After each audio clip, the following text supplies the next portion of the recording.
Hello, everyone. This is, okay, good deal. Hello, everyone. This is Dr. Lena coming to you live from Community Library Sedona. Perfect.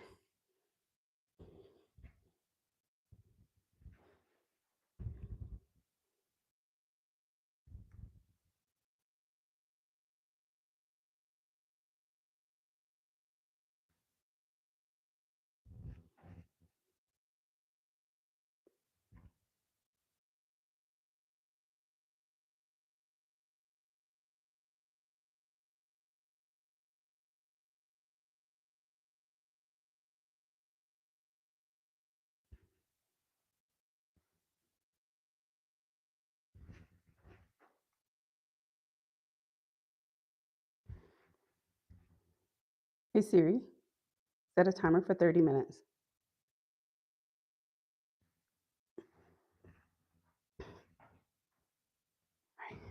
Hello, everyone. This is Dr. Lena coming to you live from Community Library Sedona. I am excited about today's topic, which is going to be vaccines. So I'm just going to write my name up here so everyone will know who I am. I'm also going to add my credentials so you'll have an idea of who is speaking to you, okay? All right, because for today's topic, I believe this might be a bit important. Now, today we're going to talk about vaccines, and I know there's been a lot of controversy and a lot of issues. A lot of people have different ideas and opinions. There's different um, strains of thought regarding vaccines and their usefulness, their continued usefulness in 2025, potential for side effects, all kinds of things. Well, my plan today is not to get into any of that. Okay, my plan is to literally give you, the audience here, and an opportunity to have some of your questions answered.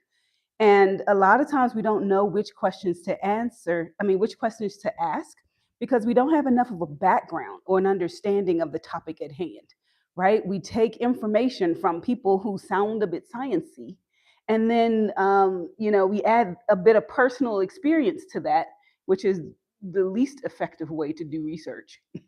And, we come up with opinions and ideas. Not only do we do that, but then we sometimes pronounce those opinions and ideas loudly and influence others with what turns out to be opinions and suggestions that aren't really based or founded in science. So, what I want to do today is I'm going to try to stop hitting the mic. I'm so sorry if that makes a loud noise.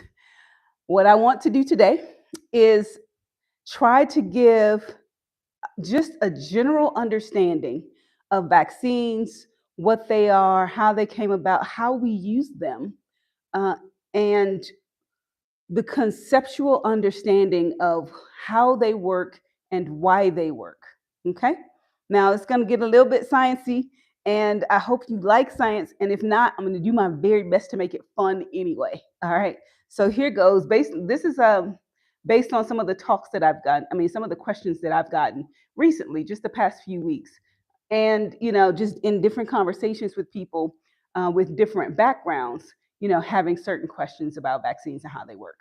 So, first things first, we have to talk about how your body works, how your body's immune system works. Okay? because your immune system is pretty much the policing force of your body. All right. Now, we would be in really bad shape if we let everything from the outside come into our bodies. Okay. Now, the biggest barrier that we all have against things from the outside coming into our bodies is what? You guessed it, the skin, right? Skin, first line of defense for the immune system. It really is. It protects what's outside of your body from what's inside of your body. It separates that, right? It creates a barrier. That barrier is intensely important. Okay, so that's number one. You've got your skin, but we also have what we call the innate immune system versus the adaptive immune system. So we've got innate and we've got adaptive. Now, it has been a while since I have taken immunology, so I'm going to make this up as I go along and make it make sense to you guys. All right.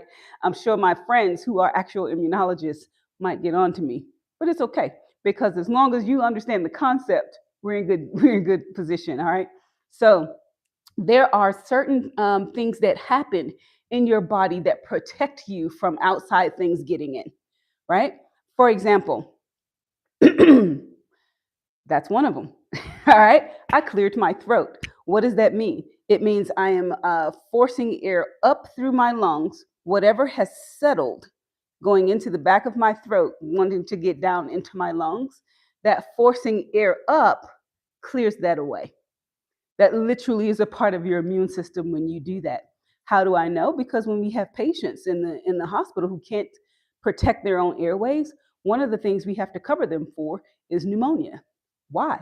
Because they can't clear their throat and remove any bacteria or any foreign substance that wants to get down into their lungs and can cause a pneumonia, right? And so we do that multiple times a day, consciously or unconsciously, but that is a part of your immune system protecting you, keeping what should be outside of your lungs, outside of your lungs. Okay. Um, so that's one way. The other, there so very many ways. We're going to talk about like we have like natural killer cells. These are really cool. Can you believe there's some cells in your body called natural killer cells? Our immune systems are formidable. Okay, they are. And in real life, I can imagine them being like the Marines. Okay, like our immune system. I mean, they can take on any force that's coming at it, and pretty much, in most cases, annihilate it on its own. Right? That's the way our immune system works. There are cases when we need a bit of backup.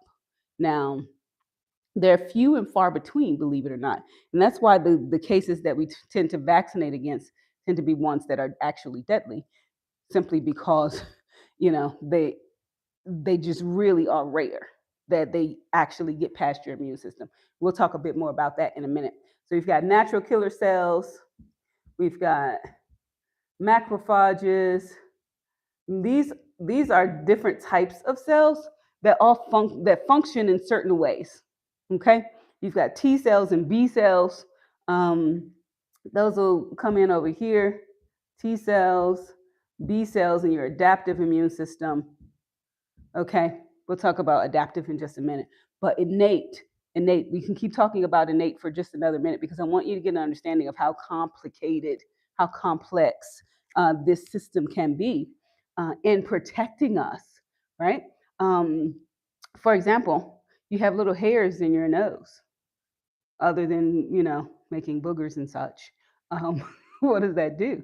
It traps foreign particles, right? Keeps it from getting into your body.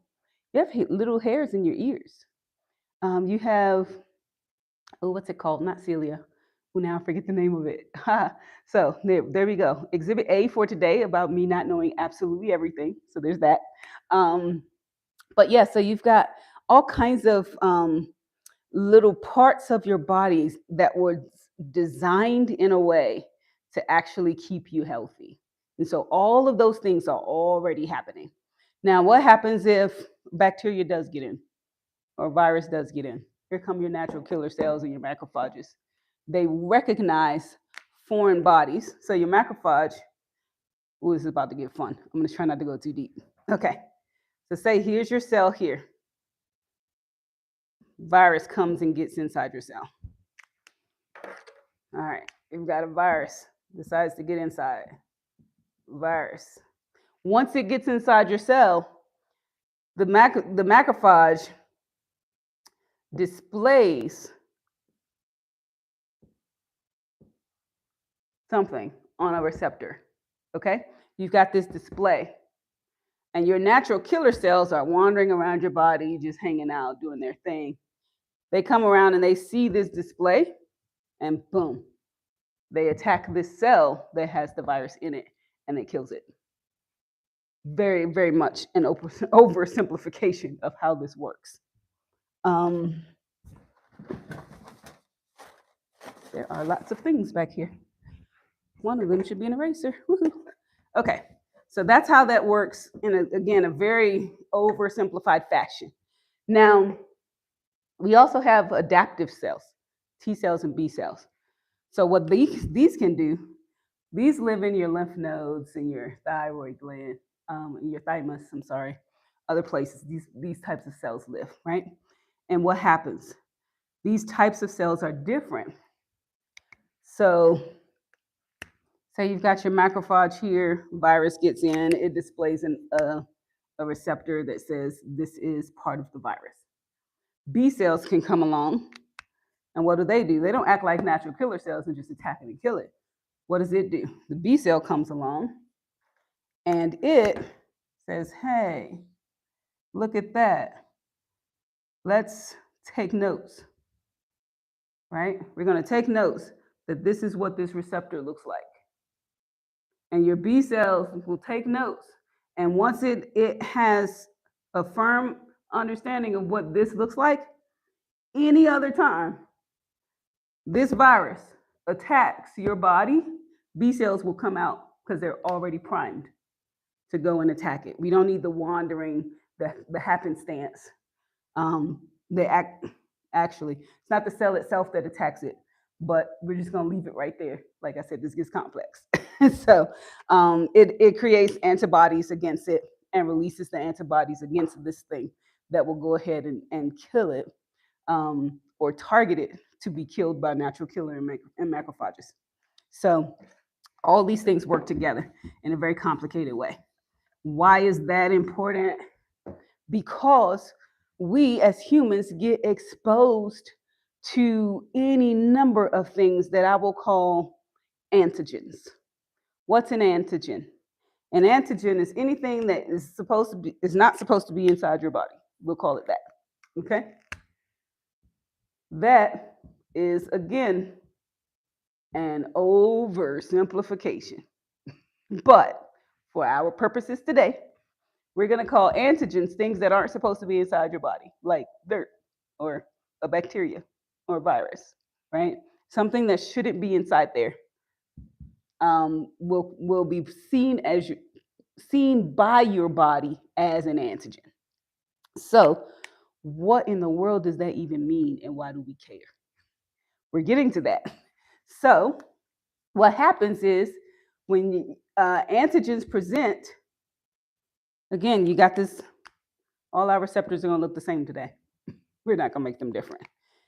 Antigens get taken up by macrophages, right? And they present a certain way on the cell. Now, this could be antigen A. This could be antigen B, right? This could be antigen C. Why does that matter? Because, again, we're stimulating our cells to recognize these antigens. So when these antigens come along and they are presented, say I get a cold virus. Well, I just had a cold 3 weeks ago. Now my neighbor wanted to come over for tea. We're having tea, she's sniffling and everything, shares with me her cold virus, which is similar to the one I had last week, which already looks like this. Well, I already have antibodies built up to this antigen. Okay, that's fantastic. What happens? Do I get sick again? No. Why not? because my body, my immune system, responds to the specific antigen that's produced. Well, what if she comes over and she's just got back from, I don't know, overseas traveling, and she had a cold, but her cold is different than the cold that I had before. Her cold now looks like, I don't know, say it looks like that kind of antigen. Well, that's different than the antibodies that I have to the antigens that I've seen already. And so this time I get sick until I can produce the kinds of antibodies that are necessary to take this out. Okay? I hope that's making sense to y'all. Like I told you, it is a bit complex. And I would love to see any questions that you have in the comments, and I'll do my very best to address them as well. Now we've talked about antigens and we've talked about antibodies, which come from your B cells, and your T cells, they just go and kill things. Again, oversimplification. And your natural killer cells, which actually do go and kill things, and your macrophages, right? We've got some of the players, very few of the players on the board for how your body is working. Now let's talk about vaccines. So we have to at least set the stage. So here's the stage. Let's see what this looks like. Now we get to the fun part. I brought some toys to play with and all kinds of things to see here today. So let's see what kind of virus we can create. For example, this is going to be our Exhibit A virus. All right. We've got all kinds of things here to play with to make ourselves a nice virus. Let me get something out of here. Perfect. Oh, those are written on. Let's get some that aren't written on. All right, let's see what we have here. Awesome. Got some that don't have wording. Excellent. So, hope we're able to see the table really well. I'll hold this up a little bit. Now, we've got a virus here. Say this is our virus. And this virus looks like, this. This is what the virus looks like. So in order for this to be a full virus, these are the components, okay? These are the components of the full virus. Now, this virus gets inside your body. Macrophage comes over and eats it, displays a protein, pretty much. This is the protein it displays, the antigen, right? It comes over. There's your macrophage. That's not a great pen. Comes over. There's your macrophage. That virus gets inside of a cell. Macrophage comes over, eats that cell, displays an antigen that looks like this. And now your cells can respond. The next time they see this, even if it's attached to the whole thing, they see this, your cells, your antibodies, right, will attack this whole thing because it saw this. Now, that's how viruses, antigens, etc. work. We just described it. I was just reviewing it. How do vaccines work then? Right? That's what we're here to talk about. Vaccines, the fun part. So I call it the fun part because it's pretty genius, right? What if we took this part, right, the antigen that can be expressed, and we just give it to your body? And we say, here's an antigen. Go express this on your cells, on your macrophages, right? Go express this so that your B cells that create antibodies will be ready. So if your B cells ever see this virus, it can respond immediately, right? So what if this virus is measles? And it already knows what it looks like. Measles doesn't have a chance inside your body because you've already built up immunity, okay? That's what that looks like. Now, I point this out for a reason, and I'm going to spell it out for everyone. So sometimes people are concerned about, oh, if I get a vaccine, I can get the thing that the vaccine causes. Now, I hope in this illustration for this type of vaccine, there's different types of vaccines. We can talk about that in a second as well. For this type of vaccine, is it possible to get, we're going to call this one measles. Is it possible to get measles, this whole thing, if we expose you to this? It's absolutely not. Like you don't have the pieces to make this. You only have this. So it's not really possible to make the whole virus from the antigen. Okay? So just so that that's clear. Now, there are other types of vaccines, specifically ones that what we would call live. Measles is actually one of them, but we have live vaccines. And what do we do with these live vaccines? What does that mean, right? It means we don't just take a piece to give to someone. It means we kind of weaken the virus, right? Or if it's a bacteria, right? Like we weaken the living thing so that it can't function the way that it usually does. How do we do that? We can do it with temperature. We can do it with UV. There's different ways to disrupt the life cycle of a living thing. Okay. And so there's multiple ways to do that. And say, for example, for this virus, we're going to use this one. This is a nice one. We're going to use this one as an example. Oh, good, there's two of them. Okay, so we're going to use this one as an example. So we're going to damage it, right? Damaged. Let's see. Damaged, right? We've damaged our virus, and we knocked a couple of these things off of it. All right? And so now, instead of only giving you the antigen, we have given you a weakened version of this virus. It's damaged. And so we put that inside your body. It does all the things that it does, right? The macrophages do their thing and present antigens, and your B cells, begin to make antibodies, and all the things that are supposed to happen, it happens. Every now and then, poliovirus is another one, right? Every now and then, not often. And when I say not often, it may not mean a lot to you. We'll talk numbers in a little bit so that we can understand what not often means.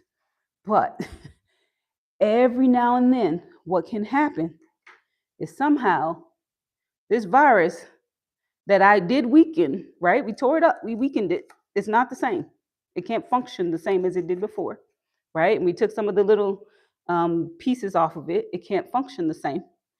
But somehow it can function well enough to reproduce itself and create more live viruses in the body. And then you actually get sick with the virus before your immune system has a chance to respond. And you could get some response from your immune system before all this happens, right? And so this is not as terrible as it would be if you just got this virus, the full-blown virus.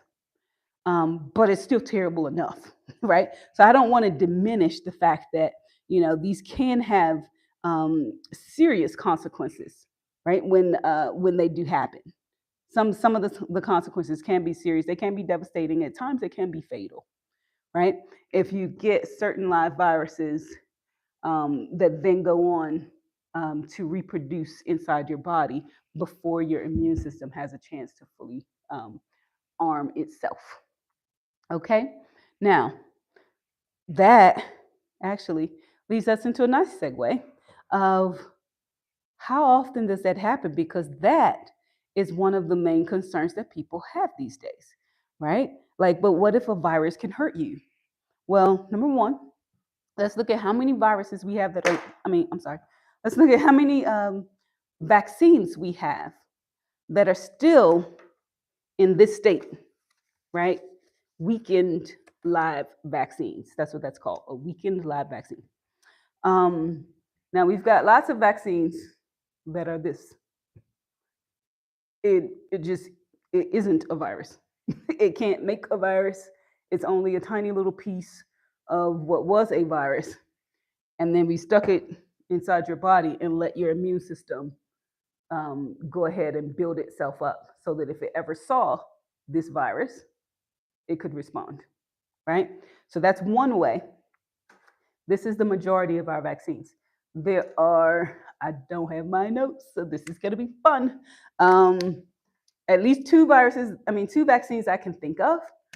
There's the MMR, measles, we just talked about. Let me throw that away. That ain't helpful. Measles, right? So that's the MMR vaccine, measles, mumps, and rubella. That's a live vaccine. For this reason, we don't give this vaccine to pregnant women, right? Because they have an immune system that is in some ways compromised. We definitely don't want to compromise the baby. We do not give MMR to pregnant women for that reason, because it's this kind. And there is a very small chance that could become, an active virus and not a live weakened one. We don't want active measles in pregnant women, right? So there's a reason we don't do that. The other one slipped my mind. I believe there was a live polio virus. There's a live polio, and there's an oral live, it's on the tip of my tongue. Cholera. I believe there was an oral cholera that was live. Not quite as dangerous. I mean, cholera causes a whole bunch of diarrhea and such. And in countries where they don't have access to medical care, it can be deadly. We don't, in the US, typically have people dying from cholera. It's not a thing. Polio, obviously, it's polio. It's terrible. It's a horrible disease that, infected entire generations before us and before my generation and others, right? Left a lot of people crippled, left some people in iron lungs. I think the last person in an iron lung from polio just died not too long ago. And there have been recent cases, recently, at least within the past 2 years, and probably more recent than that, of people who got a live polio vaccine and developed polio from it. And so they're moving now. I believe they're banning this one because there are other polio vaccines that are available that aren't live, right? Again, we see the danger with live. Live is we damaged the virus. We took a couple of the things away, right? And so it's not exactly the same, but it's enough that it could potentially replicate. Replicate is how viruses make more of themselves, right? Like we make more of ourselves through, like sex and having babies. Viruses make more of themselves by replicating. Okay, so your virus could replicate and cause a person to actually end up with actual polio, even though it's been live and attenuated, right, or weakened. And so I believe they've stopped doing this one for that reason. Okay, so that brings us to how dangerous are viruses like actually, right? Because that's really the question everybody wants to know. Like we already mentioned, the kind that really just gives your body the antigen, can't make the actual virus. I'm sorry, so how dangerous are vaccines is the question on the table. And the kind of vaccines that create these, that have these types of antigens, just it's not possible, right? For this to make this whole virus right here. It can't, because it's only one piece, right? It is possible if you give a live weakened virus, an attenuated virus to someone, that only has a couple of pieces missing, it is possible for this to replicate, and you could get the disease from this type of vaccine. Now, why is that important? Because that can happen. Now, what I'm not speaking about are reactions to vaccines, right? And people can have a reaction to literally anything. I think it came up the other day about a reaction to an anaphylactic reaction. What's that? Anaphylactic reaction. I'll just write it for the sake of people who might want to know. Anaphylactic reaction. That is the type of reaction that you get if you get a bee sting and die, right? Everybody has heard of the fact that bee stings can kill you. Well, the reason that a bee sting can kill you is because you have an anaphylactic reaction, not just you're allergic to it. Allergic could be like, oh, my arm is itching. Oh, my whole arm is itching and I only got one thing right here. An anaphylactic reaction, in lay terms, right? So I hope my colleagues don't come on here and bash me. But like, so in lay terms, an anaphylactic reaction literally looks like your whole body through the kitchen sink at this one little antigen. So here's your antigen from the bee sting, for example. Your body gets this one little antigen in there. And instead of some reasonable type of response, like itching, swelling, redness, the kinds of things that you get with an allergic reaction. No, when I say your body throws the whole kitchen sink, I literally mean the entire kitchen sink. Like every part of your immune system is on high alert and is responding all at one time. Your throat closes up, you can't breathe, your lungs seize up, like everything happens. The way this will look is like if you saw a bug at your house. Nobody likes to have bugs at the house. It's kind of gross, right? You see a bug at your house, and then you just decide to light the house on fire. Like burn it down, call like 3 different fire engine departments to come because you lit a fire because there was a bug. That's what an anaphylactic reaction is. It is a huge over response of your body. Now, can that happen with vaccines? Absolutely. The reality is, though, that can happen with anything. That can happen with peanuts. We just said it could happen with a bee sting, right? That can happen with any drug you take. That's why all the medication commercials on TV always say, "Do not take if you're allergic to this medicine," right? Like because you could have an anaphylactic reaction. Like it is a real thing that can happen to anything. Can it happen to vaccines? Absolutely, because it can happen to anything. And so yeah, so that to me is not very vaccine specific, right? If it can happen to anything, then it's not specific. So there's that. There are all kinds of other types of responses that we're not going to get into today because that's not the topic of our talk. One of the things I did want to respond to, there are questions about harm from vaccines, right? Not just harm, but like the concern that, okay, you're giving babies vaccines and you're giving them so many of them at once. Why would you do that? Fantastic question. And sorry for hitting the mic. The way I understand it is if you have no context for something, right? It may seem like a lot. So what I want to do is give context. What does that look like?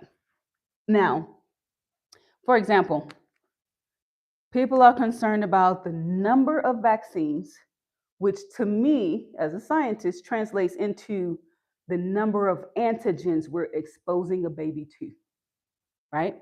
So we talked about, oh, I erased it. How smart of me. Another pen that don't want to write.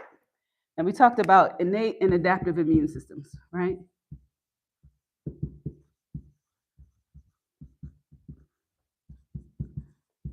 Now, I told you guys that our immune system is just, I don't even know another word for it. Like, it is fantastic. like the amount of threats and antigens that it can respond to, I have a hard time wrapping my head around it. So at one time, just at one time, you can respond to 10 to the 8 to 10 to the 11 antigens at once. Now, for those of us who haven't been in a math class in a very long time, let's see how many that is. So we got 1, 1, 2, 3 zeros, 1, 2, 3 zeros, 1, wait, I went the wrong way. I also have not been in a math class in a very long time, so we got to go the other way. 3, 6, 7, 8 zeros. That's 10 to the 8. We can respond to this many antigens at one time, because that's how God created us. It's mind-blowing, right? Now, I did look this up.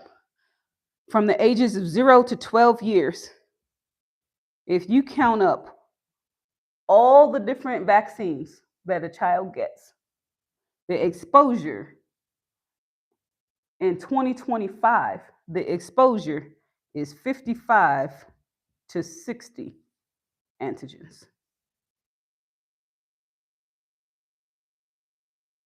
Now, this isn't all at one time, because this is 0 to 12 years, right? This is how many antigens your body can respond to at once. It's like every minute. Bring it every minute. I also was like, okay, again, this number's too big. I don't understand, like it's too much.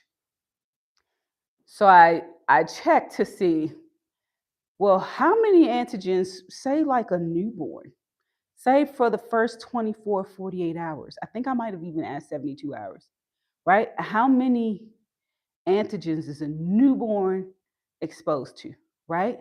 Now, I don't want to get graphic for people, but for me, it's just the beauty of life, right? Like there's nothing more beautiful, right, than seeing a newborn come into the world. It's amazing. So you've got this brand new slippery baby. They're all slippery. And it's like wriggling around, all this stuff. Haven't even cut the umbilical cord yet, right? And you take the baby and you clamp the cord and you immediately put it onto mom's chest, right? It's typically how that goes. There could be variations. That's typically how it goes, right? So we're just gonna deal with the norm, not the exceptions. So you take slippery baby, you put it onto mom's chest, immediately exposure to antigens. How many? The answer I got was somewhere between 100,000 and 1 million.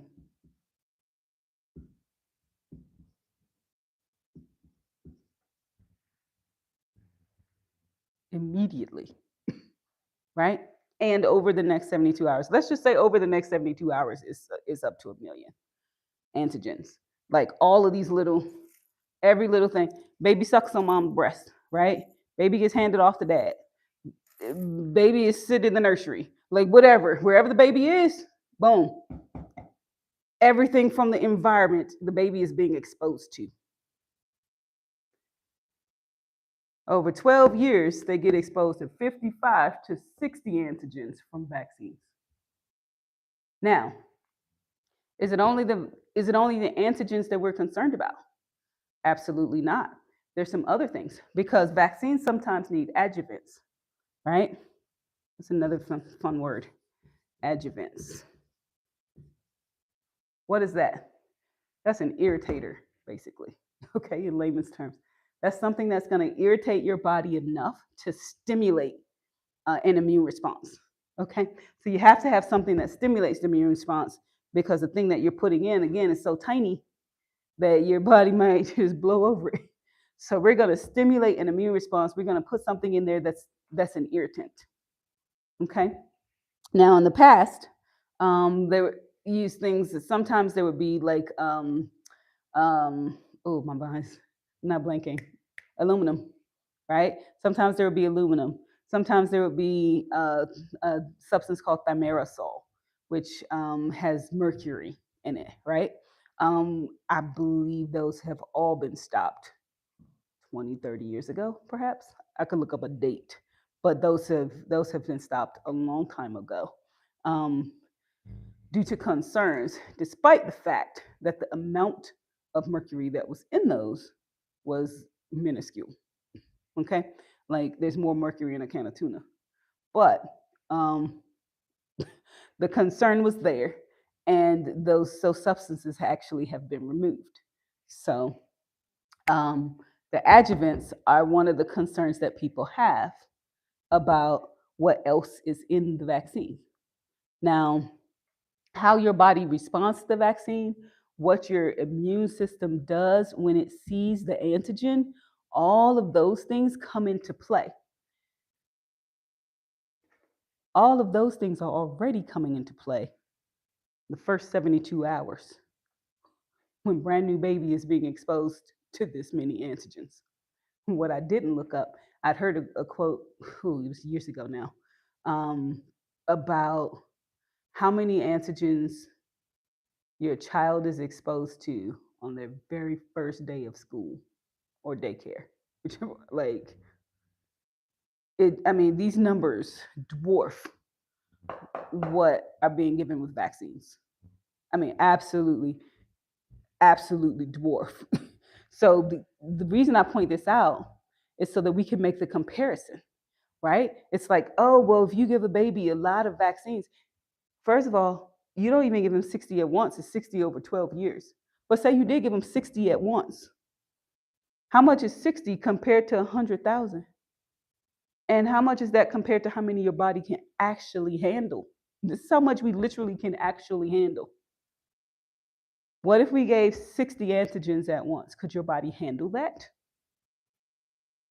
Yes. So the fear and the concern that, oh, we're giving too many antigens at one time, not scientifically sound, right? And this is literally just based on data and information. This isn't anybody's opinion. This is how many antigens your body can handle.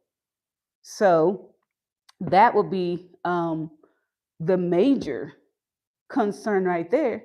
We can kind of say, okay, well, we don't have to worry about, are there too many vaccines? No, we can't give enough vaccines to overwhelm your immune system. Your immune system is fantastic. Okay, we cannot overwhelm it with our vaccines. That's not possible. It can handle much more than we ever throw at it, right? It can handle much more than is being thrown at it naturally. I don't know if you know anyone who has an immune disorder, but it is very evident that they aren't able to handle this, right? They get sick all the time.